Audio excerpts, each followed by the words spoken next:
How's that for a slice of fried gold? You think this is a fucking costume? This is a way of life. I'll be back. Just a flesh wound. I'm not gonna hurt you. I'm just gonna bash your brains. Take your sticking paws off me, you damn dirty ape! I'm sorry, Dave. I'm afraid I can't do that. It's alive! It's alive! It's alive! I guess everyone's entitled to one good scare, huh?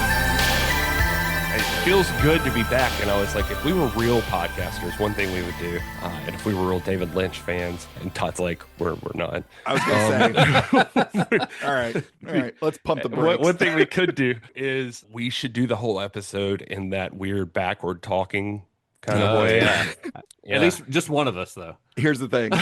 I sincerely considered recording my intro and then putting it through Audacity, reversing it, and then sending you that MP3 so that you could put that in.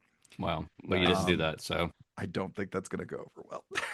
Also, for the show, I want us to try to start finding ways to use cinema shock or some sort of reference to electricity throughout every episode. Be easy on the David Lynch movies. Yeah, we can do that. That's true. Anyway, so those are my notes. Thank you, Gary. Starting. I'm really Well, glad hello. Let's start the actual show. really glad we recorded all of that. Yeah, me too. Hey, you, the person listening to this with your ears. Me? Well, all of you. Well, hello, and welcome to Cinema Shock. This is the show that digs deep into the stories behind your favorite cult and genre movies.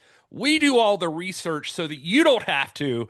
I'm one of your hosts, Gary Horn. And I'm your other host, Justin Bishop. And I'm Todd the Muffin Davis. Thank you for joining us today as we explore the strange highways, fractured identities, and dream logic of David Lynch's later career in our new series titled David Lynch, Between Two Worlds. We're back, guys. Yay! You guys excited? We're back. We've been on a hiatus for a little bit. while. Didn't feel like it. You might say, I was surprised with how long we were gone. You might say I was cinema shocked. Hey! That's how that's going to work? Okay. Wow. Okay. Well, I am ready to go. I got my money of excuse me. Let me try to use words differently. This That's how long we've been gone. Justin forgot words. Clearly out of practice. I've been editing a lot, though. I'll tell you that. Getting out those Fire Shock with Me episodes. Me and Gary have been editing like motherfuckers trying to get those things out for all of our fine Cinema Shock Plus subscribers. But we did it. They're all out. So now we're here. We're continuing our look at the films of David Lynch. And I've got my mug of Good Morning America right here next to me. It's actually Ghost Energy drink, but it is America themed.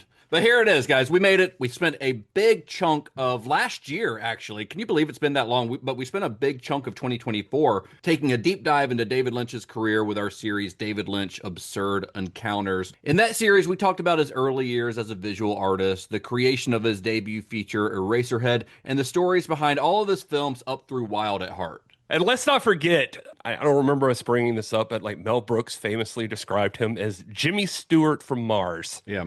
And yeah, so the guy who brought us the unsettling black and white nightmares of Eraserhead is essentially just a friendly alien and likes really weird stuff. I was also, after David Lynch died, Mark Kermode, I love seeing his thoughts, and he had this great story about how he saw Blue Velvet for the first time, and it hit him so wrong, he actually got up and walked out of the movie. And now he thinks that movie is a masterpiece. I guess I'm just trying to remind people that's the kind of ride we're on with David Lynch. Yeah. I mean, these are not always easy films, especially on first viewing, because a lot of times there's a lot of unpacking, which we did a lot of that during that last series. I mean, we got into the nitty gritty of it and our thoughts on it, and Todd's thoughts on it, who was unfamiliar with David Lynch's work and is still unfamiliar with everything that we're going to be talking about after this. But we also, during that series, we felt it was pretty necessary to also do a deep dive into the making of Twin Peaks. So we dedicated a whole episode,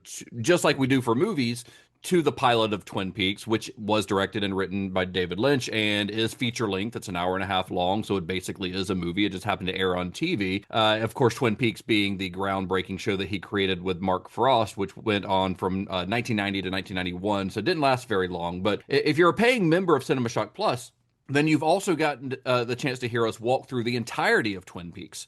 The full series, both seasons, on our bonus series, Fire Shock with Me. We covered every episode of those first 2 seasons.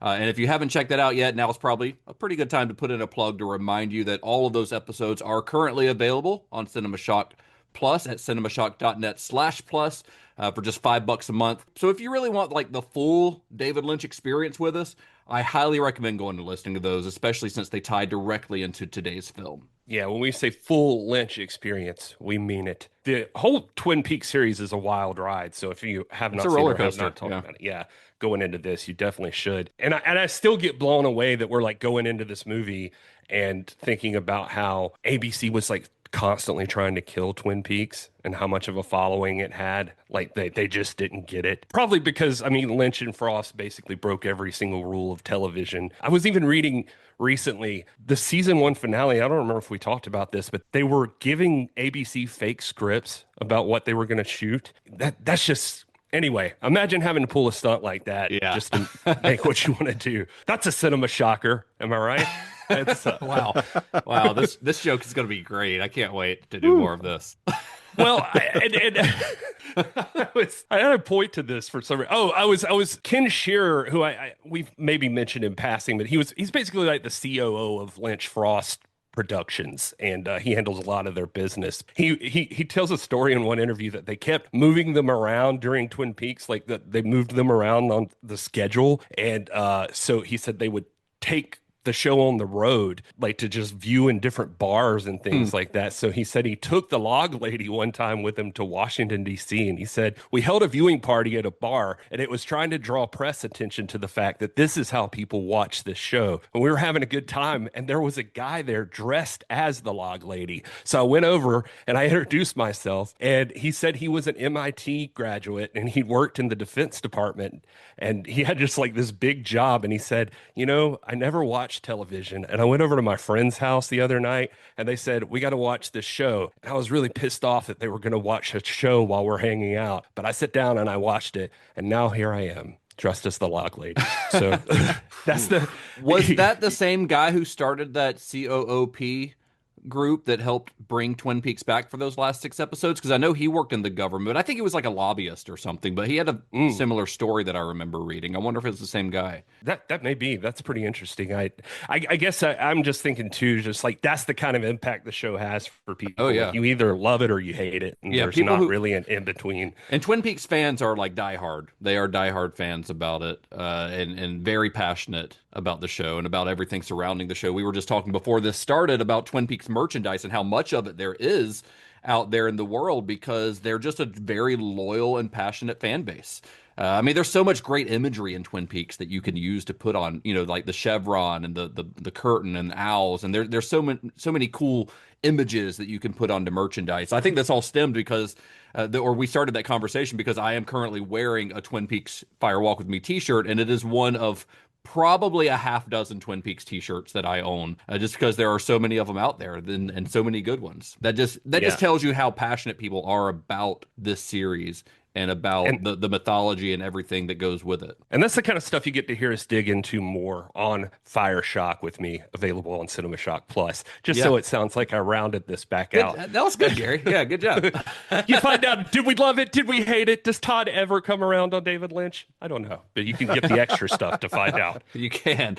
And while we're talking about Cinema Shock Plus, let's shout out a couple of new members, because it's been a few weeks since we put out an episode, so we want to give a chance to give these guys a shout out. So welcome to the club, Anthony, Juwan, and Space Monkey 73, which I doubt is their real name, but Space Monkey 73, they've been following us for a while on... I know Space Monkey 73. Like personally? You know them personally? Or you just know the handle? They also support a little podcast called the Computer Resume Podcast. Oh, lovely. A little crossover there. Yeah. So they've been following us for a while. I see that name pop up on our Instagram notifications and stuff pretty regularly. So we do appreciate you pulling the trigger and becoming a paying member of Cinema Shock Plus. And speaking of which, while we're in plug mode, and then we'll get into the nitty gritty of this episode, but while we're still here in plug mode, I do want to mention that we switched a couple things up on our membership tiers on Cinema Shock Plus. Nothing huge. For one, we changed the names of the tiers to make them a little more movie themed and less inside jokey. So now the $3 tier is called the Usher, the $5 tier is the Projectionist, and the $10 tier is the Auteur. And you're still going to get all the same perks that you got before, but we've also included exclusive Discord access to all of our tiers. The Cinema Shock Discord server it's already available to anyone to join, whether you're a Cinema Shock Plus member or not. But now we have a dedicated Cinema Shock Plus backstage lounge in the Discord that can only be accessed by paying members. So think of it as like the VIP club of the Discord. So we'll be putting some bonus materials in those channels that you won't see anywhere else. Some looks behind the scenes at our process and things like that. Maybe even, occasionally like themed discussions or hangouts or even like watch-alongs in the future. So there's a lot of stuff that gives us access to. So and a bonus lap dance from Todd. That's only in the champagne room, not the VIP lounge. Don't tempt me. But if you are already a current member of Cinema Shock Plus, come join us in the Discord. You should have received instructions on how to link your Discord to your fourth wall. If you're not a member yet, well, now there's one more reason to join. Because access to the exclusive Discord channels begins at the lowest tier, at the $3 tier. So you won't get like the extended bonus episodes until you hit the $5 tier, but you can still come hang out with us on Discord. And of course, we always say it, but we really do appreciate everyone who's already become a member, whether you were a member for 6 months and then, canceled, because I've done that with Patreons before, like support them every now and then, throw some money their way, move on to the next indie guy and throw some money his way and then come back around. Like I don't mind people doing that, but this is a fiercely independent podcast. Like everything that you see or hear was created by the three of us. We don't have like a podcast network to help boost our profile. We don't have a recording engineer. We don't have research assistants. We don't have a social media team. This is completely DIY. We write, record, and edit every episode ourselves. We write the episode descriptions that you see on Apple Podcasts or whatever. If you see a social media post, chances are I made it or Gary made it. If you get a reply from us on social media, it's from one of us. It's not from some intern that's manning our channels. Our entire team is on this show. It's the three of us. Yeah, that's it. This is the team. So when you support Cinema Shock by becoming a member of Cinema Shock Plus, you are supporting a true independent labor of love. So we really appreciate that because it means a lot. Because it is a lot of hard work. So for anyone to give a shit at all matters. So Anyway. We're trying to give you value over there. So you can come check out what you're missing over at Cinema Shock Plus. It's a lot of good stuff. That goddamn Cinema Shock Plus is more popular than Uncle's Day in a whorehouse right now. Hey, nice. There it is. That's good, Gary. Thank you. You're welcome. I was hoping that we would work that quote in at some point during this episode. Anyway, let's get on with our show. So as Todd mentioned, today's episode of Cinema Shock marks the start of our brand new series, David Lynch, Between Two Worlds. From suburban nightmares to surreal dreamscapes, Lynch has built a career balancing the ordinary and the uncanny, the humorous and the horrifying. And now we're picking up right where we left off with the work that bridges the world of Twin Peaks, the TV show, and Lynch's later films. We're exploring the darkness behind small-town America, the boundaries of identity, and the uncanny spaces between dream and reality. And if you've listened to those Fire Shock With Me episodes, or if you know really anything about the history of Twin Peaks in general, then you already know that ABC essentially strong-armed Lynch and Frost into revealing the answer to that show's central mystery, who killed Laura Palmer, much earlier than planned. And after the reveal, the show struggled to redefine itself, even as Lynch, Frost, and writers Harley Payton and Robert Ingalls began expanding on the lore of Twin Peaks. ABC got impatient, but the irony is if there's anything Twin Peaks fans love more than coffee and cherry pie, it's probably the mystery of the show, right? Mm-hmm. I feel like Who Killed Laura Palmer, that through line could have been what helped keep that show going for like half a decade if they wanted it to. I was trying to think of ways to like make that relevant for people that would know now. Like it's like Lost explaining the smoke monster in episode 2 and then spending the rest of the show watching Jack cry about some shit. And I mean, he did do that a lot. Right.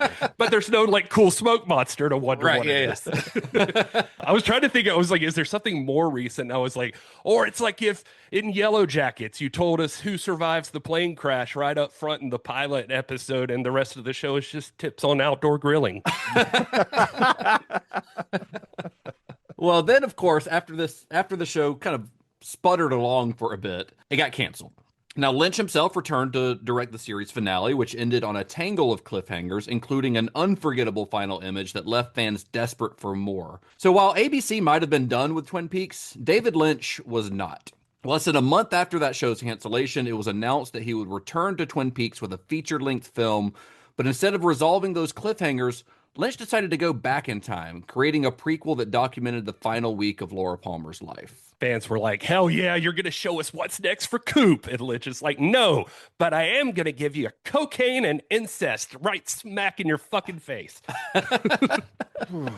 The resulting film was incredibly controversial and not particularly well received when it debuted in 1992. But in the decades since, it has been reappraised and is now considered not only essential viewing for fans of the series, but a cornerstone of David Lynch's filmography. So grab some coffee and cherry pie, folks. We're going all in. This is the last podcast that you'll ever need about David Lynch's Twin Peaks Fire Walk with Me.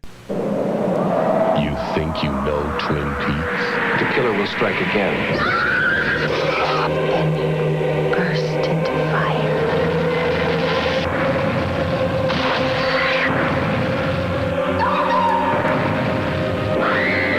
You're wrong. Twin Peaks Fire Walk with Me.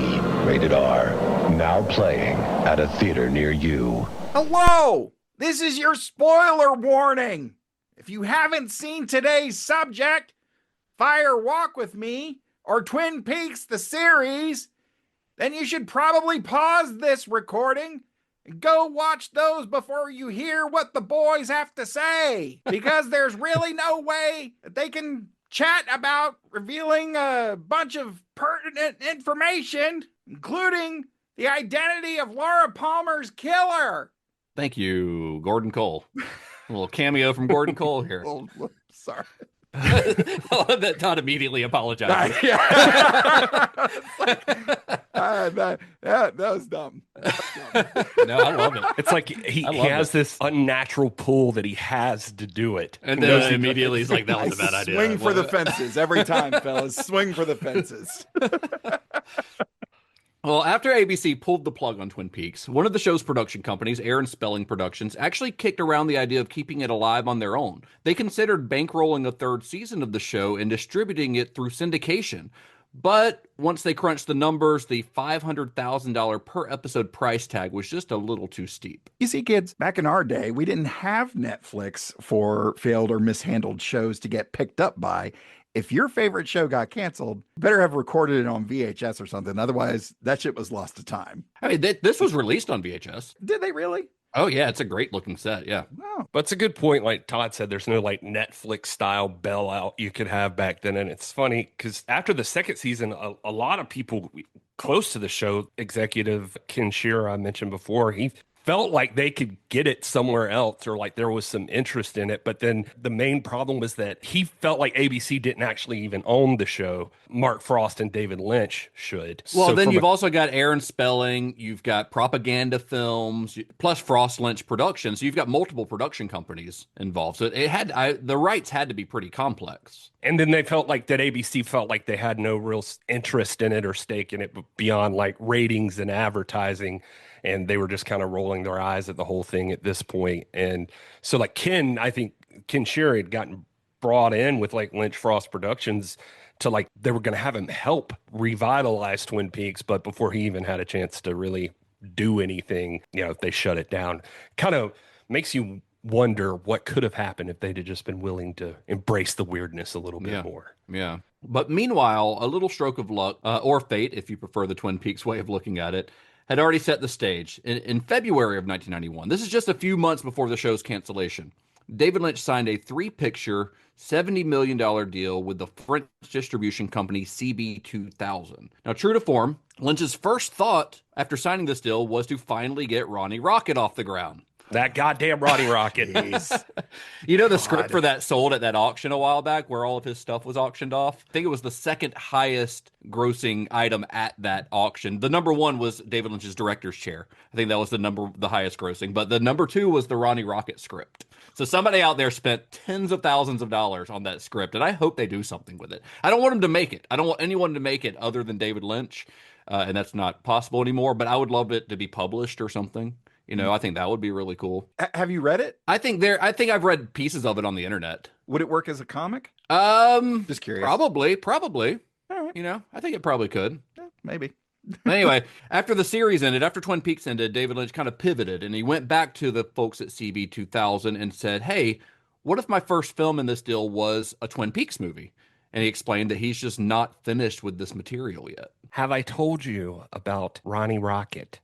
We'll do Twin Peaks, but just throwing it out there. I also have a movie idea called Ronnie Rocket. Every single time he signs a deal, it's immediately Ronnie Rocket.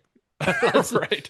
Yeah. No, I was thinking, like, when I saw that note, I was like, damn it, David. I want to cry thinking about how he never got to make He's been trying to make that movie for 40 years.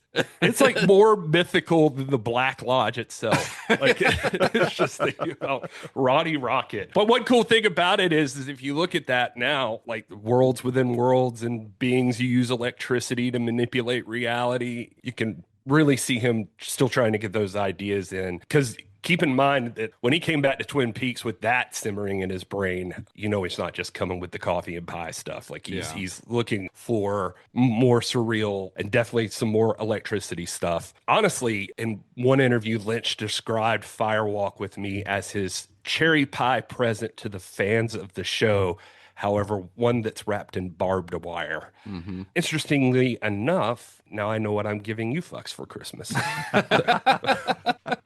I was not familiar with CB 2000 as a company, and going, through all the stuff, I was like, all right, let's look them up. Let's see, what else they've released, all that stuff. And they didn't really have a very deep slate. Of course, I don't think they're actually still in existence anymore, right? No, they're not. But yeah, you're right that this was, I mean, at the time, I think they were practically brand new. They had done one movie before this. It was a Pedro Almodovar movie that came out in 1991. But so this was only the second movie they produced. And then they produced movies all the way up to like the late 90s, I think. Maybe The Straight Story was their last one, I think. But yeah, they definitely were, pretty new at the time. From a business standpoint, this really seems like a slam dunk. You got this French company who's we're gonna get David Lynch on board. He's gonna make a bunch of really cool, weird stuff for us and all this stuff. And then he comes with this pitch for Twin Peaks. And again, from a business standpoint, I think that's a fantastic idea of just like, hey, this is going to help us get off the ground. Well, it's already got an American fan base. Exactly. It's the an marketing's existing practically IP. already finished for us. Yeah, this is no brainer. Yeah, let's go ahead. It's the exact line of thinking that most Hollywood executives have now. This is an existing IP that has a built-in fan base, so let's throw some money at it. Yeah, exactly. Only this is not Captain America. Yeah, very true. Very true. So obviously CB said yes. And just 1 month after the series finale, a Twin Peaks feature film was officially announced, which gave fans a little jolt of hope that maybe, just maybe, they'd get some kind of resolution for all of those dangling cliffhangers. Oh, you poor dumb bastards. But right out of the gate, production was tangled up in behind-the-scenes drama. CB and Aaron Spelling started battling over who actually owned the rights to a Twin Peaks film. Now, they went back and forth. There was some litigation and blah, blah, blah. But in the end, Spelling held on to most of the international distribution rights, with CB controlling distribution in France and in North America. Now, on top of the business drama, there were some creative clashes, too. Lynch and his Twin Peaks co-creator, Mark Frost, couldn't agree on what kind of movie that this should be. Frost wanted a direct sequel. He said he felt very strongly that our audience wanted to see the story go forward, and his idea was to pick up right where that wild final episode left off. Lynch, however, had a very different idea. He wanted to focus on Laura Palmer, a character that he had become almost obsessed with while making the show. He later said that he was, quote, in love with the character of Laura Palmer and her contradictions, radiant on the surface but dying inside. I wanted to see her live, move, and talk. Now, since CB's deal was with Lynch and not with Frost, obviously Lynch's vision won out on that. And Frost, whose relationship with Lynch was already strained after the rough second season of the show, bowed out of the project completely. Now, he still gets an executive producer credit. You probably noticed his name at the beginning of the movie when you watched it, but he has no real involvement in the film creatively. Instead, Lynch teamed up with Robert Ingalls, who was one of the key writers from the series, to co-write the script with him. As I was going through the stuff, this really raised my eyebrows as to like, okay, this doesn't sound, stuff wasn't jiving for me. Because again, if you've been listening to Fire Shock with me, I've expressed a lot of different opinions about Twin Peaks. You sure have. Yeah, I have. Again, I just got done talking about how this is a slam dunk for CB. And this raises some eyebrows in not a good way. And it seems like David Lynch got someone who had a better grasp on the narrative, but wasn't his co-creator of the series. So he's got him, and he can kind of push him around to make him do whatever he wants. And this doesn't look good. I think this is starting to raise some red flags here. I think that's an incredibly cynical way of looking at their partnership. Ingalls wasn't any kind of pushover. He had been in the trenches on the show. He had a really good handle on the mythology and the tone. That was one of the things that he worked on the show. He's talked about in interviews how well he and Lynch worked together while working on the show. What made him valuable to Lynch wasn't that he could be pushed around, but it's that he could collaborate and help translate Lynch's ideas into something workable on the page. Because if you read in that book, Reflections, that if you've listened to any of our Twin Peaks series, I talk about it a lot because it's a great oral history of the making of Twin Peaks. But Ingalls says in interviews that the way their process worked on the movie was Lynch would bring him ideas, scenes, moods, images, and Ingalls' role was to string things together narratively. That's not Lynch like steamrolling him. That's a division of labor. I mean, if anything, it shows that Lynch recognized that Ingalls had a better grasp on the mechanics of the story, and Lynch trusted him to handle it. That's just a collaboration. They hung out a lot and worked together on it from like most of the stuff that I read. If you go back to the earlier series on David Lynch that we did, if you listen to that, David Lynch is more of a visual artist anyways, or at least that's where his roots are. So, when Justin mentioned that he's in love with the character of Laura Palmer, wants to see her live, move, and talk, it feels like that's where he was focused at. And then Ingalls kind of helps structure the thing, basically. Lynch seems pretty dead set on that he was not finished with Laura Palmer. In one interview, he talks about he wanted to explore like the loneliness, shame, guilt, confusion, and devastation of a victim of incest, and also deal with the torment of the father and this war within him. I guess we'll get into this more, but it seemed like he felt like he had something he needed to get out about that character, and it was very important for this to ever progress that he made people feel what he was feeling when he thought about that character in the show. And back to the writers just real quick. I did not realize how much history there was with all of them. Bob Ingalls, who's stepping into co-write, was friends with Mark Frost. Like they were good buddies from way back. I guess Ingalls was friends with him for like 20 years because he had been a student of Mark Frost's dad at the University of Minnesota. And so and then they met Harley Payton, another one of the writers. He met them through a fantasy baseball league they were all in together before all this. So there was like prior connections with all these guys before. And according to Payton, even his relationship with Lynch got a little strained during this whole process because they were working on a show called On the Air. Well, that's the show that I was referencing that they do after this. That's the David Lynch, Mark Frost show that follows. Oh, okay. All right. This might have been in Reflections where I was getting some of this, but for whatever reason, Payton talks about that Lynch and Ingalls were just hitting it off there towards the end. Per him, he would always find them just like sitting in Bob's office, like chuckling and laughing about stuff. They just seemed to start to build a relationship together that got really strong. I'm assuming that's part of the reason that would be the guy he went to for Firewalk with me. Why not? Why not try to work with somebody who you get along with really well and creatively and personally? Yeah. So new team up. Second side note, did you know that Bob Ingalls was a big part of at least the beginning of Sequest ESV? He I did not. Really? he produced, wrote, and acted in that show. That's almost a Star Trek reference. I was going to say it's like Star Trek Dangerously underwater. close to Star Trek. Yeah, Star Trek underwater with Chief Brody. Yep. Also, if you want to really complete the loop, has Ted Raimi too. So Wow. And a talking dolphin, not unlike Johnny Mnemonic. right. It's all connected, people. That's right. So when Lynch and Ingalls sat down to write the script for this, Lynch already had the basic structure in mind. He wanted to start with the FBI's investigation into the murder of Teresa Banks and then shift into Laura Palmer's final days. That was kind of the hook for him. Laura was the heart of Twin Peaks, and telling her story in a prequel let him explore her psychology and trauma without the restrictions of network television. Interestingly, Lynch and Ingalls also made a conscious choice to avoid resolving any of the season 2 cliffhangers.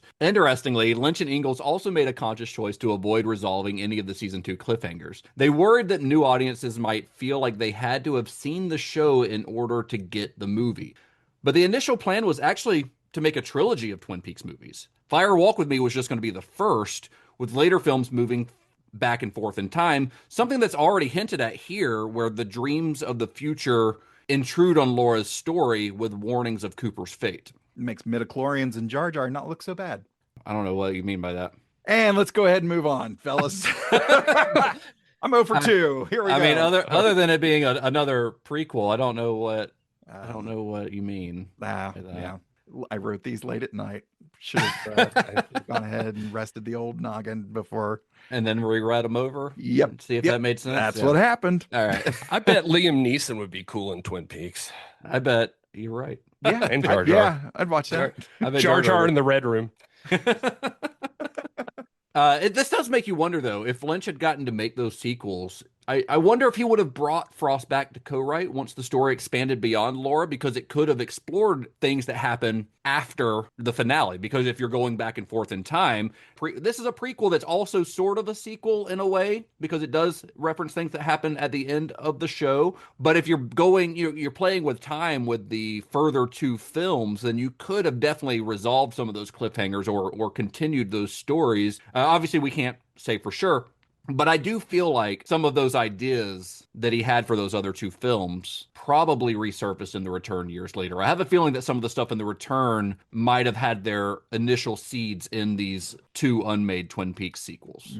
I don't know that for sure. I'm just kind of assuming. I would hope they would bring Mark Frost back, just because, well, they do bring him back for The Return. So right. But I mean, we're speaking hypothetically about these unmade movies. I would hope that they would bring Mark Frost back, because he's your creative partner. Like, he kind of helped birth this thing. It sounds like he would be I'm sure he would have been choice to help flesh out some stuff. Yeah, I'm sure he would have been invited. I mean, he was invited to this and declined. I imagine they would have invited him back to the party for the sequel. But yeah, I feel like that's the case too. Like, I feel like Lynch is loyal in that way. Maybe. He's very loyal to his people.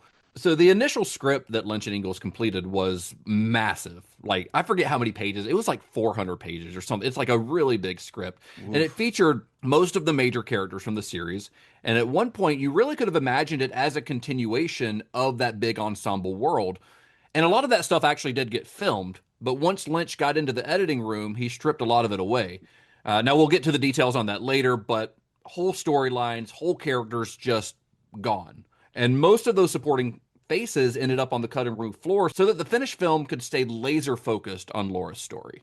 And so that's how you end up with the Fire Walk with Me that we have. Not an ensemble mystery like the show, but a raw, almost claustrophobic character study of Laura Palmer.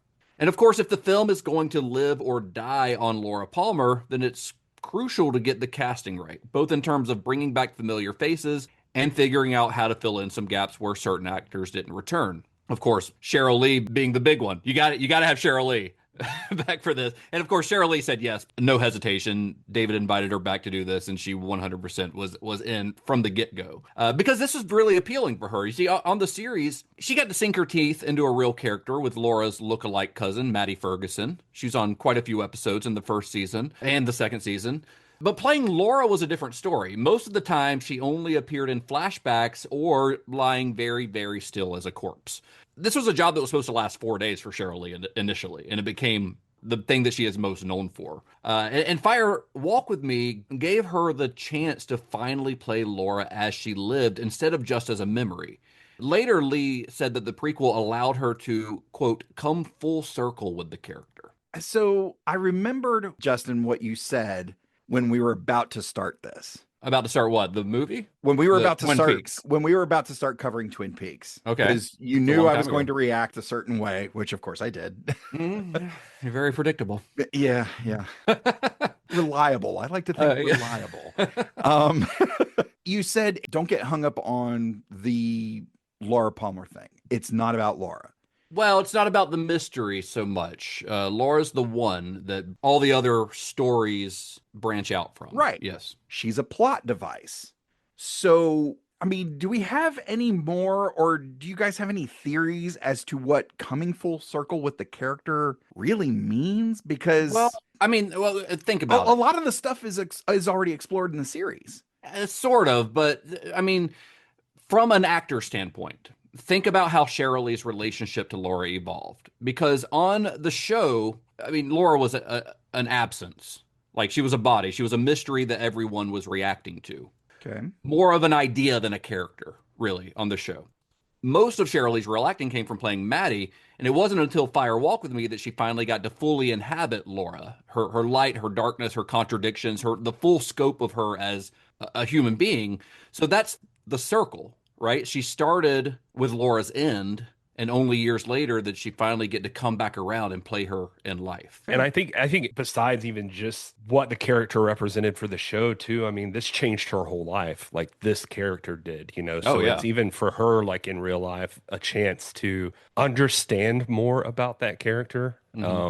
You know, which is essentially what you're saying too. But yeah, that this one role that changed everything about her future, but you still don't know that much about it. It's like, what is this character even? It's a chance to revisit that and find out, what is it about this character that all these people loved her? What was her relationship like with all these people? Who was she really before she died? You know, I could see that being super appealing. Oh, yeah. So another character that fans were eager to see again, of course, was Special Agent Dale Cooper, the coffee-loving, cherry pie-devouring, tape-recorder whispering protagonist played by the one and only Kyle MacLachlan. We all love Kyle MacLachlan. But MacLachlan, when he was asked to come back for the movie, he wasn't really itching to return. He worried, and rightfully so probably, but he worried about being typecast in Cooper-like roles for the rest of his career, for being solely associated with this character. Now, later on, he also admitted that he felt a little abandoned by Lynch and Frost during that second season since they were off juggling other projects. As we've discussed, Lynch was off working on Wild at Heart. Frost was working on Storyville, which was his debut film. And MacLachlan's hesitation briefly delayed production of the film. Lynch had actually planned to start shooting originally in August of 1991, just a couple of months after the finale aired on ABC. But when MacLachlan started getting a little wishy-washy about it, everything had to go on hold. So about a month later, he's let it stew a little bit, and MacLachlan finally agreed to come back. But only on one condition. He's like, you guys got me for 5 days. That's it. You got 5 days of Coop. Work with that if you can. Which meant that Lynch and Robert Ingalls had to completely rework the script's first act, which originally had Cooper investigating the murder of Teresa Banks. So to fill the Cooper-sized hole in the script, Lynch brought in musician Chris Isaak to play a character named Special Agent Chester Desmond, the guy investigating Teresa Banks' murder alongside rookie agent Sam Stanley, played by Kiefer Sutherland. Now, Isaac's casting might seem a little random at first. Like why is Timu Elvis suddenly an FBI agent in Twin Peaks? I say that lovingly. I'm a big Chris Isaak fan, but it's hard not to compare him to Elvis, which he probably would consider a compliment. I mean, look at him. He's got to think it's a compliment to be like Elvis. But his inclusion here is actually not that random. Lynch and Isaak went back a few years. Lynch had already used Isaac's music in both Blue Velvet and Wild at Heart. He uses actually an instrumental version, I believe, in Blue Velvet, and he had to call Chris Isaak to ask permission to do that, to take his vocals out of it too. And then Lynch even directed an alternate music video for Chris Isaak's hit song "Wicked Game." You all know the one where it's like Chris Isaak on the beach with Christy Turlington or somebody, right? But there's another one. There's a second video to that song that was used as a tie-in to Wild at Heart. So it's directed by Lynch, and it uses footage from Wild at Heart in the video. So it's kind of cool.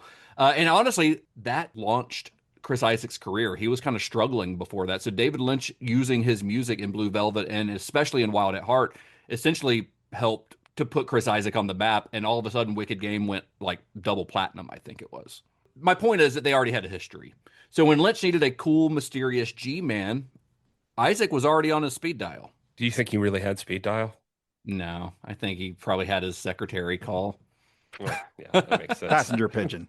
It was a passenger pigeon. Fellas, this really threw me for a second because first of all, I didn't clock that it was Chris Isaac right off the bat. I probably should have, but like it just Timu Elvis. Like I was like, all right, we got a Kyle MacLachlan clone here. But when he's right next to Kiefer Sutherland, was this the best choice for these two actors to play it like this? Like, I don't get a lot of capable agent energy from Chris Isaac, but like Kiefer Sutherland was a very well-established actor. Wouldn't it have made more sense to have those roles reversed, to have Kiefer play the agent and Chris Isaac to come in as like the says a thing every now and then, like Robin to Batman? I think you're thinking of for the amount of lines they get, but I do not see I can't two see standing them next to each other and Chris Isaac looking like the nerd. Yeah, I cannot see the two of them like switched roles. Like, I think you're looking at this like it's a billing thing based on experience rather than a textural thing in the film. Like, this has nothing to do with casting hierarchy. This is a creative choice. Yeah, that's what I'm saying. Like, Kiefer's a better actor. But for these roles, the energy that Kiefer Sutherland brings and the energy that Chris Isaac brings are vastly different. And I think their unique energies fit the roles that they're in better than the opposite roles. Isaac got cast because Lynch he saw him as embodying this cool, mysterious G-Man vibe, while Sutherland brought this kind of twitchy, almost overeager rookie energy to the role. His role in this, his performance in this reminds me most of his performance in Dark City, actually, where he's just twitchy and weird. Because Kiefer does best when he's being weird rather than when he's a leading man. I think he's kind of boring as a leading man. I did read an interview with him in AV Club too, where he said that he wasn't familiar with Twin Peaks. And if he had been at the time, he would have definitely gone quirkier. He goes pretty quirky as it is. I mean, he said he would have put more into it than he did. But like the way Isaac plays it is kind of cold and stoic, which fits that character. Whereas Sutherland's job was to play off of that a little bit, bring a different rhythm to it. So they're very different characters. So now, could Sutherland do the cold stoic thing? Probably. I mean, he played Jack Bauer for 11 years or whatever it was. Yeah. But Chris Isaac, you don't cast him to play the quirky, like, sidekick. Like, that's not the vibe he brings. So I think if you swap them, you lose the balance. I think they're both well cast. Okay. That's I don't agree, but like that's art. Isaac doesn't scream good actor to me. He doesn't scream any of those things, and just kind of. I don't think he is a great actor. I think he's a kind of one-note actor, but I think that one note happens to fit this character. I was about to say that too. I don't think I thought about it really. Like I just accepted both of them in the role they were in. But yeah, like where Sutherland could bounce back and forth, you could probably. He's an actor, so he could do whatever. Chris Isaac is Chris Isaac, and that's just who he's going to play. That person you saw is obviously what David Lynch wanted there. So like that exact style of character, very very monotone, very like I said, stoic. It fits the character. Now that doesn't make Chris Isaac a good actor necessarily. It makes David Lynch a good director, though. Makes him know that he's casting the person specifically for this role because that person brings something that he wants in that role that nobody else could. Chris Isaac definitely could not have played Sam Stanley. Absolutely not. Like, he just doesn't have the chops for it. Well, he's too good looking and tall. Yeah, and, exactly. And just buff and like he's a stud. I actually, for what it's worth, really did like the character. I thought he was a fun Chester. Yeah. I thought Chester was fun. I was kind of disappointed that he, I guess, is dead. So, or in the lodge. or in the lodge or something, He's because I was like, gone. he could be a regular. I Yeah. could see that. Like, he's just another unique FBI agent, which is kind of neat about the show. Like, all these like different, unique, weird FBI agents. All right, let's move on. Let's continue talking about the cast a little bit here because we have also got Teresa Banks, who was only talked about on the show, but now we see her flesh and blood. She's the doomed drifter whose death kicks the movie into gear. She was played by Pamela Gidley, an actress who had actually auditioned for the role of Shelley Johnson back when the TV show was being developed.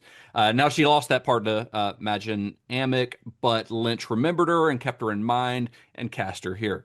In fact, Lynch was so insistent on casting Gidley that he didn't even care that she was already shooting another movie at the same time that they were filming Fire Walk with Me. According to an article I found in Wrapped in Plastic magazine, which is a great Twin Peaks fan magazine that ran for years, she shot her Fire Walk with Me scenes on her free days. So she would come from the other set to this one, shoot her scenes, and then go back. Now, I do want to talk about this opening half hour a little bit here. We're going to get into some more of it here later, but specifically the Teresa Banks stuff, because I feel like the second half of our discussion today is going to focus a lot on Laura's story, as it should. But I do want to make sure we give this prologue its due. So I want to talk a little bit about this Teresa Banks case section of it, because I find it really interesting. Now, the Teresa Banks case was something that we heard about on the show, but never really got the details on, never really got a lot of details on. But now we finally see it played out with Agent Chester Desmond, Chris Isaac, and Sam Stanley, Kiefer Sutherland. They're investigating this murder that we heard so much about. And right away, Lynch makes it clear that this is not the cozy Twin Peaks that we remember. Instead, we get a town called Deer Meadow, which is this grotesque anti-mirror version of the town. Like, everyone in Deer Meadow is hostile, suspicious, worn down.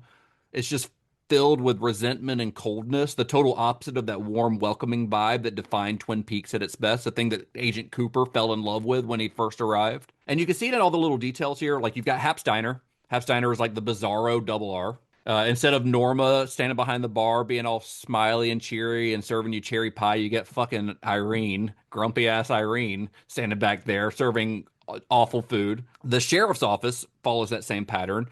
Whereas Sheriff Truman was friendly, cooperative, and eager to work with the feds, the Deer Meadow sheriff, he's openly hostile. Antagonistic. A little antagonistic, clearly resents the presence of the feds, or J. Edgar, as he calls it. Even his staff, like the deputy and the secretary, feel like warped versions of Andy and Lucy. Like, they're kind of petty and unhelpful and almost cartoonishly unpleasant. This also, I won't get into this now, but this also sort of plays into Lynch's obsessions with doubles, something that we'll see a lot more in his work going forward. And then, we haven't mentioned him yet, but then you've also got Carl Rodd, played by the great Harry Dean Stanton, who is also in Wild at Heart. He runs the Fat Trout Trailer Park where Teresa lived. And I love Carl Rodd. Did not want to go through this casting section without mentioning Harry Dean, because Harry Dean is the best.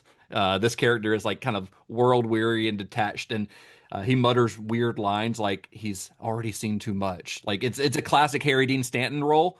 It's like half character and half just Harry Dean Stanton being himself, which is what he does great. So great. Now, Carl, I will say, does not have a huge role here, but he will turn out to have a much bigger part in Twin Peaks down the road. So this is not the last you've seen of Carl. We also, his line about, that's the best goddamn coffee you're going to get anywhere, buddy. That feels like a slap in the face to like Agent Cooper being right. like, damn fine cup of coffee or whatever. Yep. His cup of Good Morning America. We also, during the prologue, we get the return of Mrs. Tremont. Though she goes by Calfort, I think is the name, or Shalfort is the name she goes by in this one.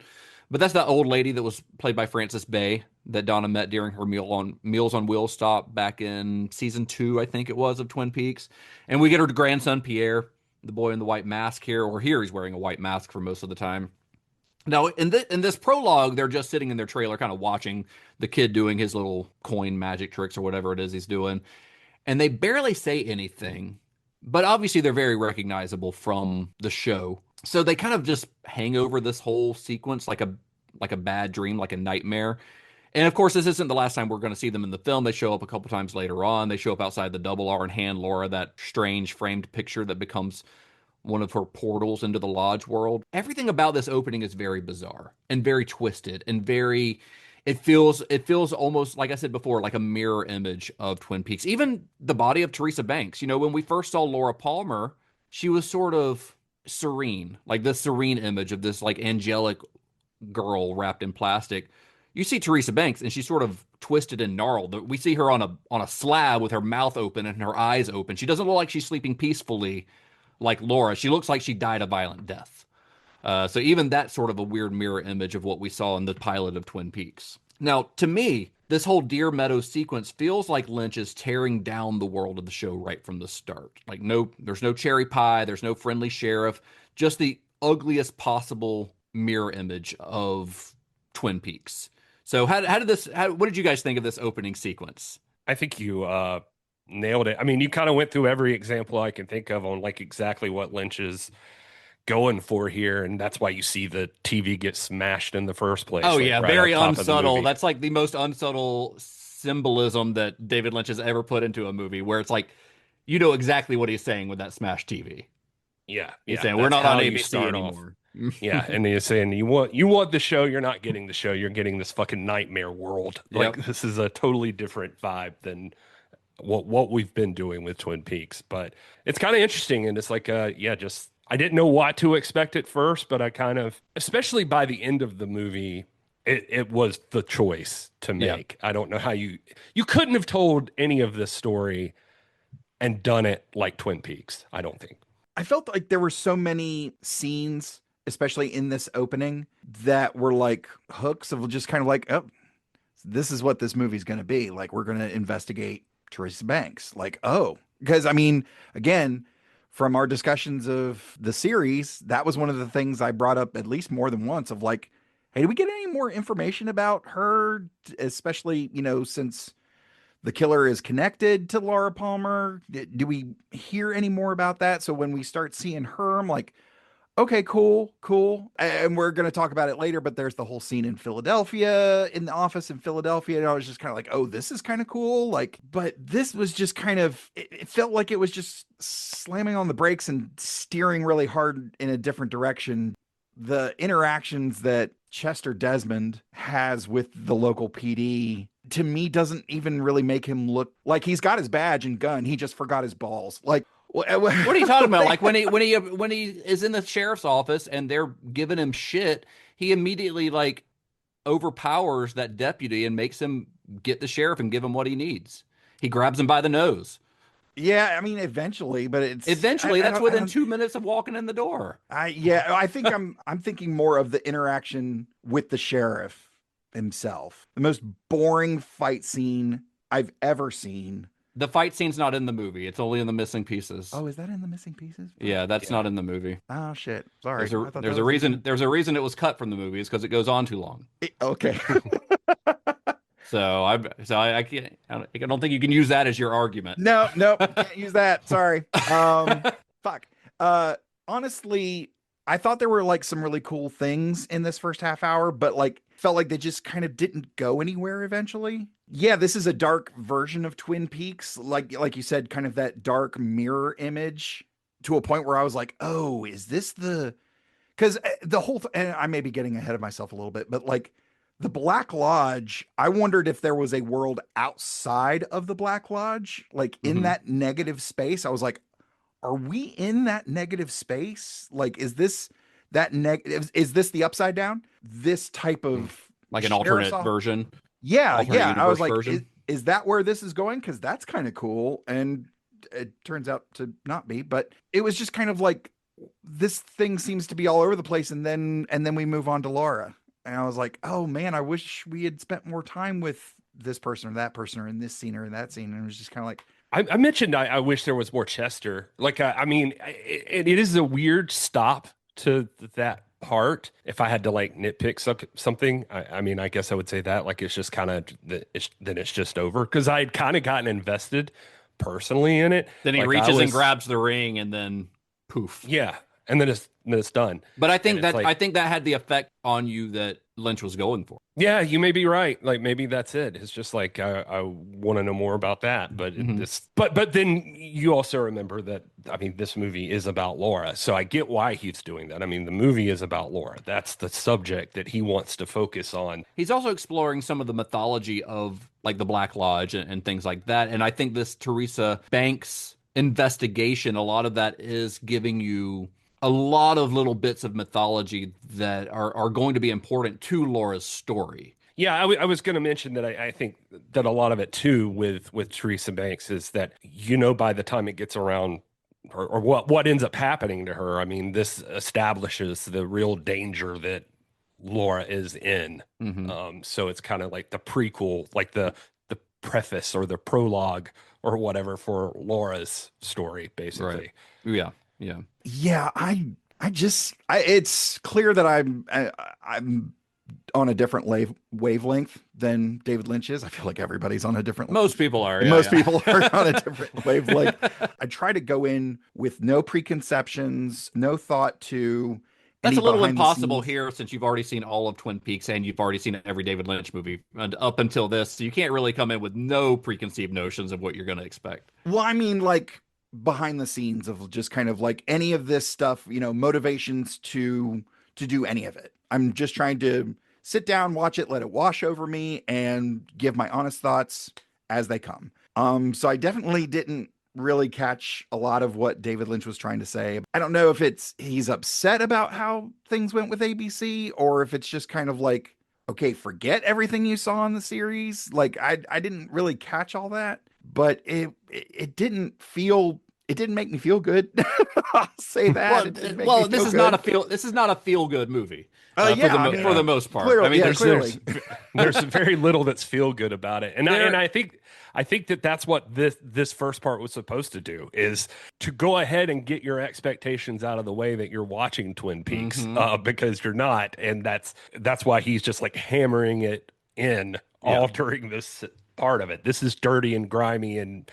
Because by the time you get to the end of this sequence, which is about half an hour, like you're not in Kansas anymore, right? You know that this is not the Twin Peaks that you were watching on TV. And even then, it immediately cuts to like after this whole prologue is open, it immediately cuts to Laura Palmer walking down the street. And it's kind of a shocking moment because you hear that music kick in, that Twin Peaks music that you recognize, but you see this woman walking towards you in like a tracking shot straight towards you. And this is the first time you've ever seen Laura do this, except on like a videotape, from the very first or second episode of the show. So it's kind of like shocking. Like you're in Twin Peaks, but this is not, because of what we've seen in this first half an hour. We're already set up to know that this is not the Twin Peaks that we watched on television. Yeah, it's like he's retraining you as a viewer to like what you're getting. It's not going to be fan service. If that's what you came for, just know that we're tearing all that down right now. But is that if your goal is to say like this isn't Twin Peaks and then you cut to Laura Palmer with Badalamenti's music, isn't that like counterproductive? No, it is Twin Peaks. It's just not the Twin Peaks that you're expecting from watching the show. And I'm saying Twin Peaks, the TV show. I italicize those words. Like, this is not the Twin Peaks that you watched on ABC, and it's not. Okay. Now, since we're talking about that original show, let's mention some folks from the original cast, because a lot of the original cast did come back for Fire Walk with Me. Not everyone, but a lot of them. You've got Michael Ontkeen, Everett McGill, Jack Nance, Kimmy Robertson, Harry Goaz, Michael Horse, Russ Tamlin, Wendy Roby, Joan Chen, Don Davis. The list goes on. Now, if you're wondering, hey, I just watched this movie and I didn't see any of those people. Well, there's a reason for that. They all shot scenes for the film, and we'll talk later about why you don't actually see most of them in the finished product. The cast list for who didn't get put in the final movie or got cut is almost as long as who was actually in the movie. It honestly is, yeah. It honestly is. So also shocking for people that were expecting the show, I bet. Cinema shocking. Yes, hell yeah. God damn it. That's gonna be a thing now, isn't it? But there are a couple of other notable absences. For one, Sherilyn Fenn didn't return to play Audrey Horne. Now, at the time, she said it was because of scheduling conflicts. That's always the excuse, it seems like. But in later interviews, she did admit that she had been disappointed with how season 2 had gone off the rails. In her own words, she did say in some interviews that she was being a bit of a brat about it because she was disappointed with how the second season had gone off the rails. And then she actually did commit to doing Of Mice and Men with John Malkovich and Gary Sinise. So it sounds like she kind of pulled that trigger. So even if she wanted to change her mind at that point, she really couldn't. So, and she says that Lynch was really mad at her about that, and that's the only time she'd ever really seen him mad. Yeah. Well, I mean, he had to completely omit a major character. But I do also understand her concern, because regardless of what you think about season 2, her character really does kind of go through some pointless stuff with Billy Zane and all that stuff. Like I could see her being hesitant to return after that. Well, she was getting built up to be like the co-lead technically, you know, with like Coop, and then all of a sudden now she's just like wandering aimlessly into different random plots. Right. So yeah. Richard Bamer, who played her father on the show, Benjamin Horne, he flat out declined after reading the script. He didn't like the script. He didn't like the way that his character Benjamin Horne was portrayed, particularly a scene where Ben offers Laura Palmer cocaine in exchange for a kiss. Bamer said that reduced the character to just a coke dealer. He figured that even if he did film a token scene, Lynch would probably cut it anyway, which, to be fair, is probably right. Yeah, he Like, probably would have.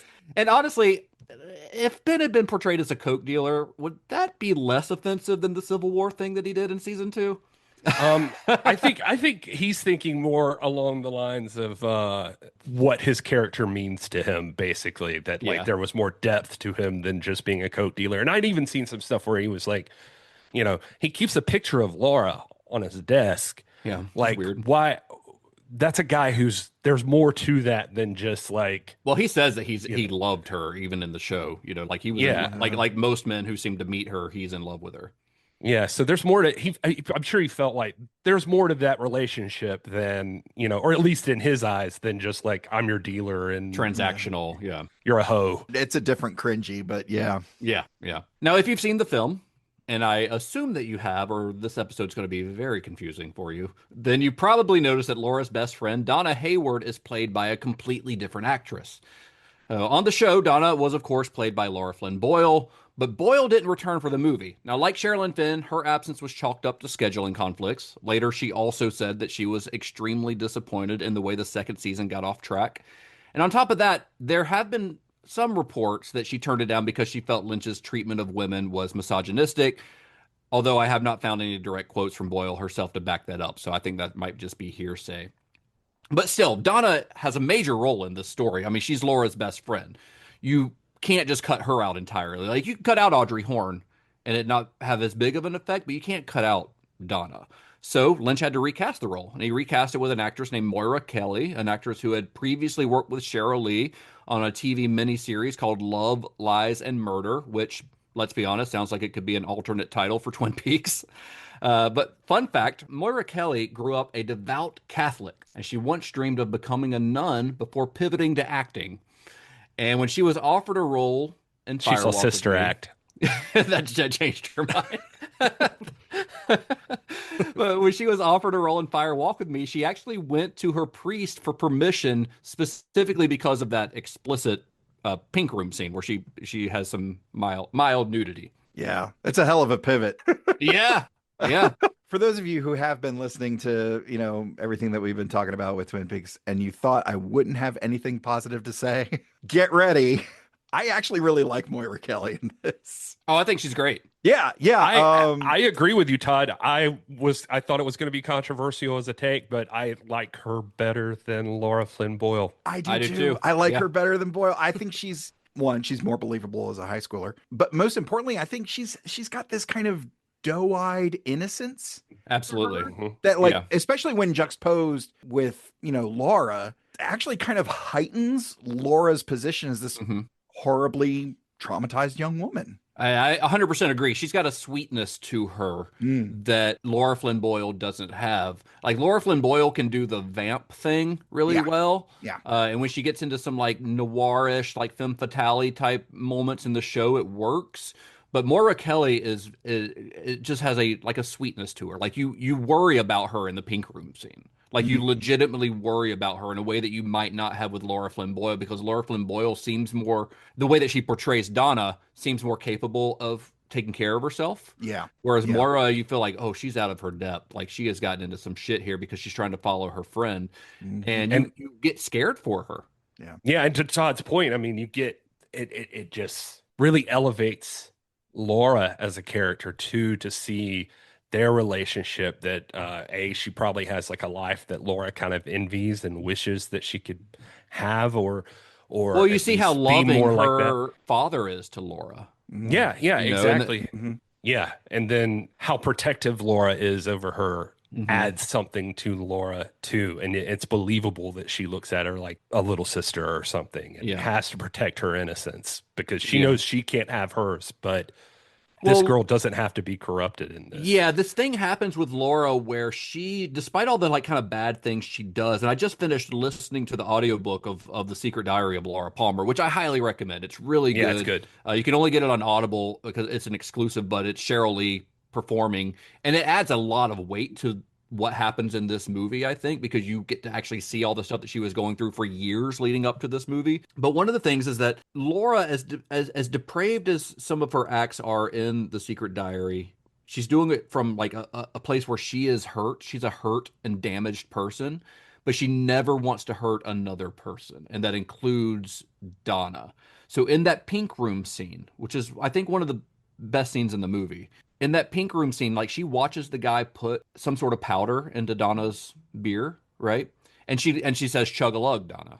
That's the first time that she is outwardly letting another person come to harm. And now that's after she already kind of breaks when she finds out who Bob is. So she's kind of on a downward spiral. But the good person inside of Laura comes back to life when she sees Donna being taken advantage of in that bar as a result of that. And she immediately goes into rescue mode. Like she immediately gets up and runs to Donna and covers her and rescues her and takes her out of there, because that's who she really is. This bad person that she is almost pretending to be, who she feels like she deserves to be because of what she's gone through. That's not who she really is. Who she really is the protective older sister type to Donna. And in that pink room sequence, you can see that really well because you see the bad side. You see her trying to like personify her bad side, but then she just can't help but let the good side come out. I think casting Moira Kelly in that role, because she does feel more vulnerable, goes a long ways. Oh, they're so good together. I feel like. Oh, I the feel scene like where they're staring at the ceiling, talking about angels, like that is one of the most pivotal scenes in the entire film, I think. Yeah, I mean, I legitimately at the end of this was just like, man, if that had been Donna the whole time, that would have.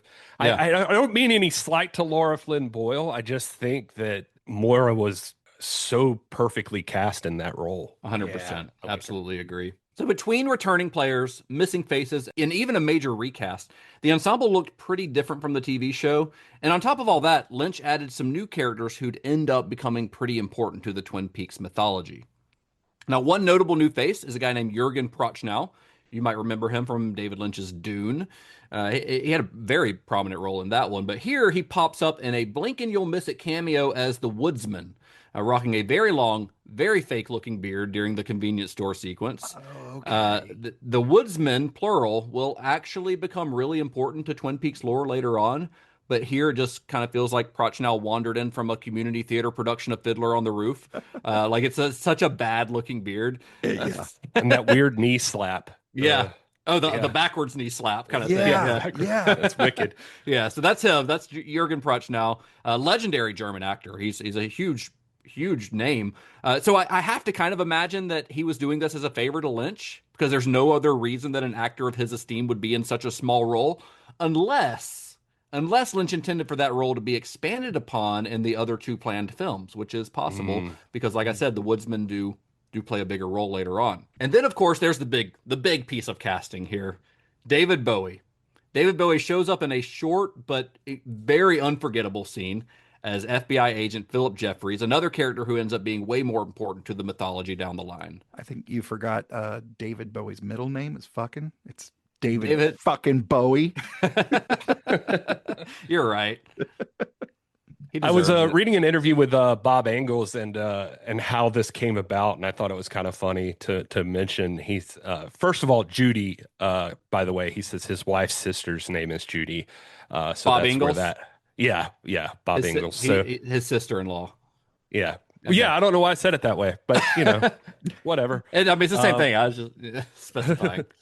But he says you always try to say hi to people out in TV land. He says you get a lot of those from Twin Peaks. So we'll just make up a name just because it's somebody we know or whatever. And he says he was at David Lynch's house and they were riding together. He said that Lynch's assistant would be in the other room and would keep coming in to give David like a phone message or something. And she would hear whatever they were talking about while they were riding, and she would always jokingly, like when she comes in, when they would mention like a character, she would say, as played by David Bowie. And they would laugh about it. But he said once they got done with the script, David just like walked over to him and was like, I think I'm gonna get David Bowie. And he's like, and it's kind of wild because I guess he could just call David Bowie. Just do it. There he is. Just make it happen. Wow. That's great. Now, originally Jeffries was supposed to have a much bigger role. Robert Ingalls has said that in the first drafts of the script, Jeffries really told them what was going on, laying out more about the spirits and the convenience store and all that stuff.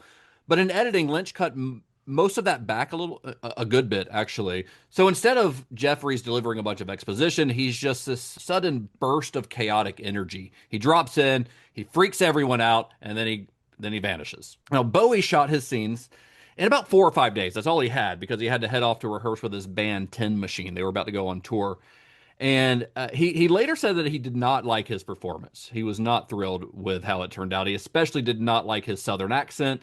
And years later, when Lynch was working on The Return and he wanted to reuse this footage, Bowie asked him to have the lines redubbed by someone with a real Louisiana accent, which is a request that Lynch honored. So when you see this footage, because they just replay the security footage or something, I can't remember. But when you see it in The Return, it's a different voice. It's not David Bowie's voice. So what do we make of this Philip Jeffries sequence? Like, what's actually going on here? Because it is very short and very weird, very surreal. But there's something about it that there's a weight to it. It feels like hugely important. I really wish this had been explored more because I think it really does stand out in the film, not just because it's David fucking Bowie, but like it's really cool. It's super cool, and if we just gotten another minute, just one more thing to really hook us into that, it feels odd. It feels I'm not talking about just David Bowie, but also the convenience store thing that he, it's just overlaid with his words and stuff. For a second, I was like, did that happen in the show? And I don't remember. Because again, it just feels out of place. It feels like too short. I don't know. It's fascinating. And it's super cool the way that they introduce him with like the security camera thing with him walking down that's really cool. But it just didn't have that last little for me to be kind of like, oh, this is awesome. It just felt undone. It felt. I think that is an absolutely insane take because I think this is one of the coolest parts of the entire movie. Like, I think there's something about it that's just enthralling to me because I don't know what's coming next, so it just feels like there's not really enough to connect the dots even on some sort of outline type thing. It's really cool. I want to emphasize that it is really cool, but what are you wanting out of it though? Something to explain, like, okay, who is this guy? Where's he from? What does all this mean? What does it mean? I know. Isn't the running those things around in your head fun and interesting though? No, God damn it. I've been watching this thing for 2 seasons. We've been going over this shit for a year. I want some goddamn answers. David Lynch is not for you if you're looking for answers, Mr. Davis. I didn't consider it before you mentioned it earlier, but that the idea that he was potentially hoping for, or not potentially, like he was hoping for more films.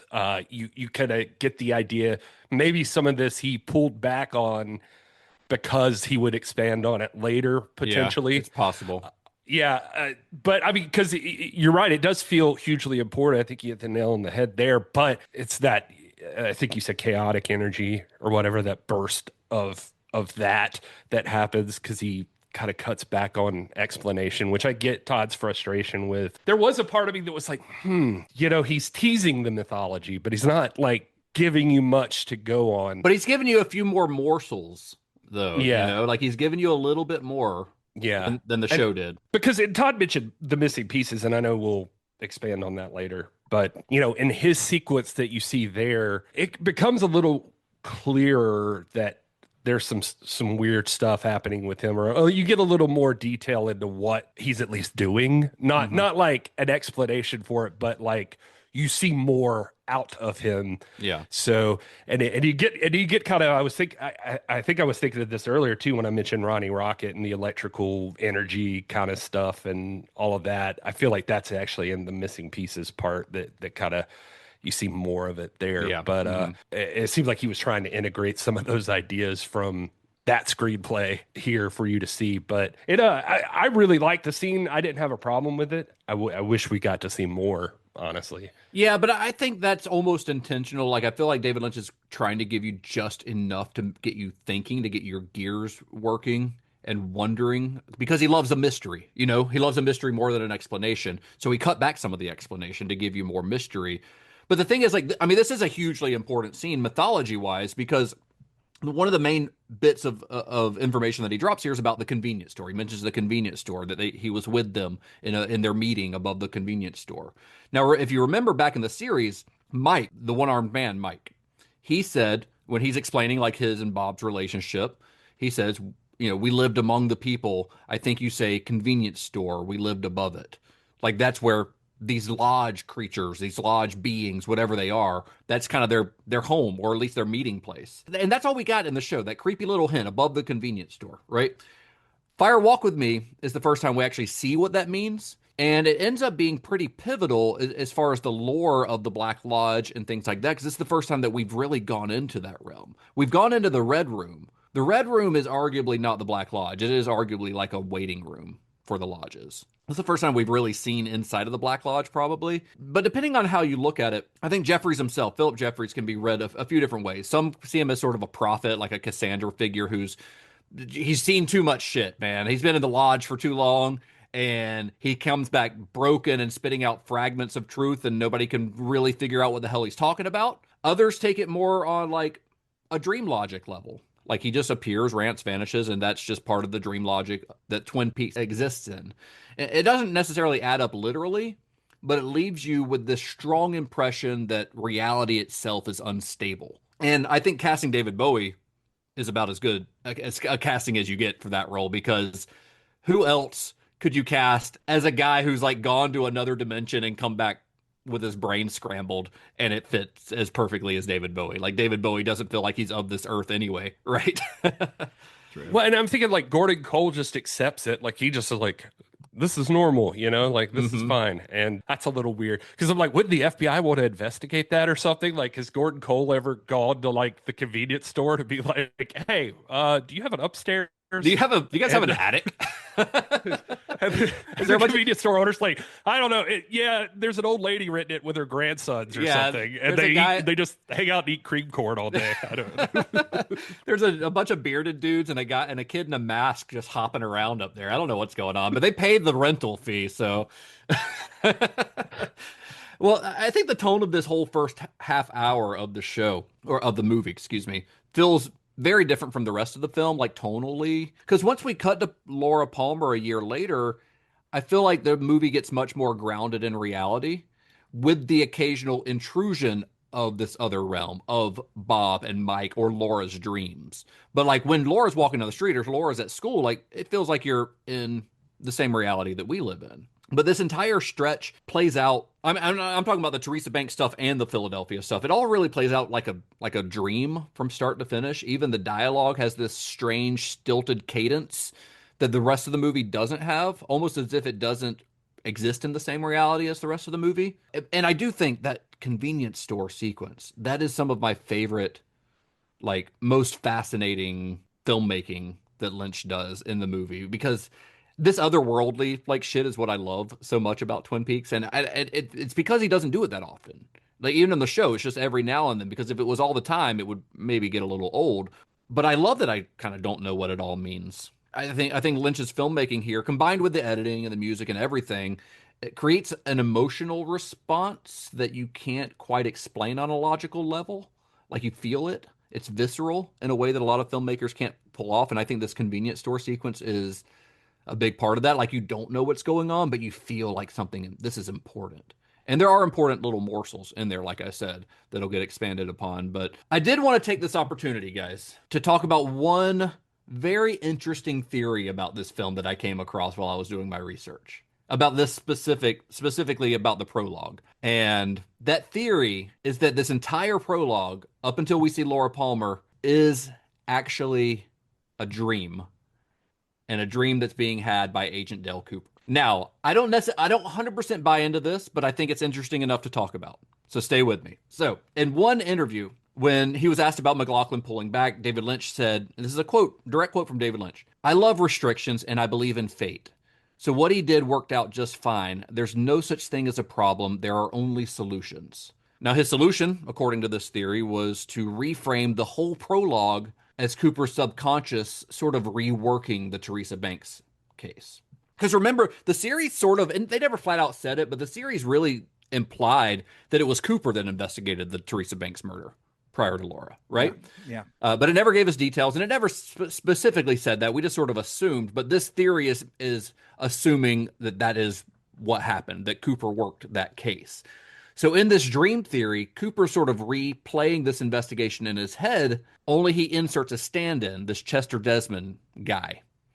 This perfectly chiseled, look like textbook FBI looking guy as the agent that Coop wishes he had been. Desmond is the proxy to Cooper's, that Cooper's subconscious is sort of hoping can solve the mystery that Cooper himself was unable to solve. So he's working back through the case in his mind, hoping that he'll come to some answers, because we know how much Cooper relies on the dream world for answers. And that also helps to explain the dream's texture, this anti-Twin Peaks diner, the hostile sheriff's office, Desmond literally vanishing without explanation. Like, that's classic dream logic. He just disappears and he's gone from the movie. But then the dream keeps getting invaded by these lodge, I'll call it, say, lodge adjacent figures, like the Tremons, the old lady and the son, or the Chalfons, whatever you want to call them, because they go by both names. Philip Jeffries, who's obviously been to the lodge. Even Carl Rodd, Harry Dean Stanton's character, because that cryptic "I've already gone places, I just want to stay here" line, like the way he says it with this, he's sort of looking off into nothing and it comes out of nowhere. It kind of makes you feel like Carl Rodd has brushed up against that realm as well. And we know that the Tremons lived next door to him. Teresa Banks was obviously connected to the lodge because she had the ring, which we'll talk about at some point, I'm sure. But Carl Rodd has clearly had some sort of connection to another realm. And then there are other breadcrumbs pointing that way. Like Jeffries literally says, "We live inside a dream." And there's a moment when you first see, and I clocked this when I watched it the other day, where you first see David Lynch, very first scene of the movie, where you see Gordon Cole, and he has a secretary who walks away, stage right or screen right to screen left towards the camera. She crosses the screen, right? Brunette. And then the next time you see him, a blonde lady walks in the exact same motion. Like, that feels like real dream logic there. Like they are taking these same steps, but it's two different women. Why would he have two different secretaries? Why would they be doing the same thing twice? Like, that feels like a dream. It also leans into this blonde brunette doubles thing that David Lynch really gets into in Lost Highway and Mulholland Drive. But that just further makes it feel like a dream. And these other characters like Philip Jeffries and the Tremons, like, they are not necessarily figments of like Cooper's imagination. They are invading his dream because we've seen that lodge residents have the ability to traverse between realities, between the real world and the dream world. That's part of their power. Between two worlds, as the poem says, and as our series on David Lynch is titled. So it all kind of leans into that. I wanted to lay that out there because I found it highly fascinating. I don't 100% buy into it, but I think the guy who I read who wrote it up he's the editor of Wrapped in Plastic magazine, I believe, and he made a pretty good case for it. So I'm curious what you guys make of this theory. I don't know why I would not think it's possible. No, it's bullshit and all of it's wrong. There. If anybody knows David Lynch, it's Todd, and Todd says no. Todd says no. I mean, it's feasible though, right? You know what? Of all the crazy theories that are out, hell, this show has had its fair amount of crazy theories from all three of us. So I think that sounds that is just as sound as any other theory that's been posed about the narrative. It explains a lot about why Coop's not there, why the prologue feels so different, why it feels more surreal than a lot of other portions of the film, except when we're actually in a dream world. So it honestly does hold a lot of water. I don't know that I can't say if that was David Lynch's intent because David Lynch would never admit to that. But I think it's a fun theory. I think and I watched the movie again today, right before we started recording, and I kind of kept that theory in mind when I was watching that part, and it does hold up. There's a lot of weird shit that happens during that whole sequence that could be most easily explained by it being a dream. Mm-hmm. But the reason I'm spending so much time on this theory is because I think the Deer Meadow sequence and the way that Lynch basically pivoted from his original plan after McLaughlin pulled back tells us something about where his storytelling was heading. Lynch has called Fire Walk with Me he's actually called it his most experimental film. And I think what he means is that he was able to sort of experiment with structure itself, like reshaping the entire intent of the story in the process of filming and editing. We know that David Lynch likes to improvise when he's filming anyway, but he's really kind of reshaping what he thought this movie was going to be while he's working on it. Now, it doesn't go as far here in Fire Walk with Me as it does later, but you've got your 30-minute like prologue, and then you've got a whole nother movie, basically an hour and 45 minutes of another movie after that. And you can already kind of see the seeds of this bifurcated dream logic structure that he's going to use on Lost Highway and Mulholland Drive, because those are both stories that fracture, restart, or show alternate versions of reality. And I won't say any more than that because I don't want to spoil anything, but you can kind of feel like Fire Walk with Me is the turning point where he really started leaning into a different style of storytelling. And when we eventually get to Mulholland Drive, we'll also see the ultimate example of how Lynch could take an initial concept, in that case a TV pilot, and rework it into something completely different and much stranger than what he may have first envisioned. So I wanted to talk about this whole prologue so much because I really do see it as sort of the seed of what he's going to be doing in his next couple of movies. As far as like from a storytelling standpoint, stylistically, they feel very different than like even Wild at Heart and Blue Velvet. Well, I'm as blank as a fart. I like that better in your like Southern accent than in the French accent. It takes on a whole different meaning. Well, between Teresa Banks' Deer Meadow and the sudden appearance of David Bowie ranting about convenience stores, the first act of Fire Walk with Me is basically Lynch burning down the show that we thought we knew and setting up a much darker, stranger world. So in our next episode, we will move into the heart of the film. We're going to talk about Laura Palmer's final days and then follow the story behind the camera, how the movie was shot, cut to pieces in the edit, booed at Cannes, bombed in theaters, and eventually reevaluated as one of Lynch's most essential works. That's going to be on the next episode of Cinema Shock, where we look at part 2 of Twin Peaks, Fire Walk with Me. I'm excited because we're going to do a whole segment we have planned on finally getting to see characters from Twin Peaks boobs. Only one, right? No, you get to see Donna and Laura. Yeah, it's a different actress. Different boobs. Different boobs. Yeah. Same character, though. Same character, yeah. It's Donna Hayward's boobs. It's not Laura Flynn Boyle's. So for what I'm doing, that's all that matters. It gets the job done.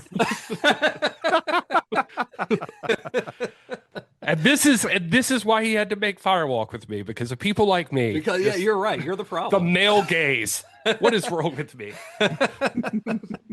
Well, that's it for this week, fellas. Unless you have anything to add before we wrap it up, I think we can bid adieu to our listeners until next week. Nothing else? Right. You got it? I don't think so. Nothing to say? All right. I'm ready to talk about this movie in more depth. Yeah. Well, in that case, let our listeners know where you can be found on the internet.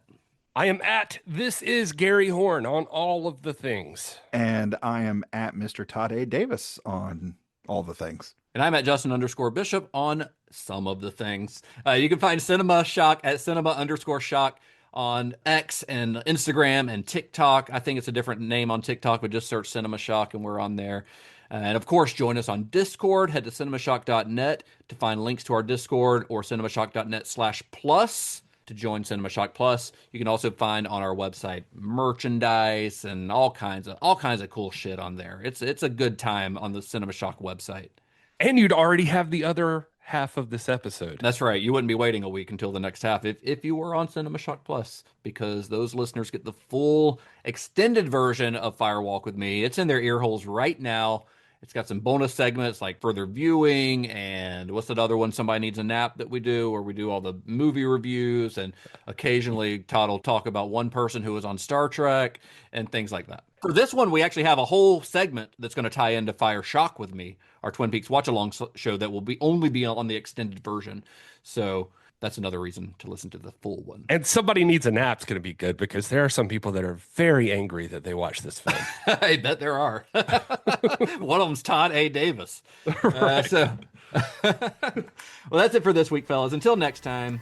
May the wings of liberty never lose a feather. And be excellent to each other. Johnny has the keys.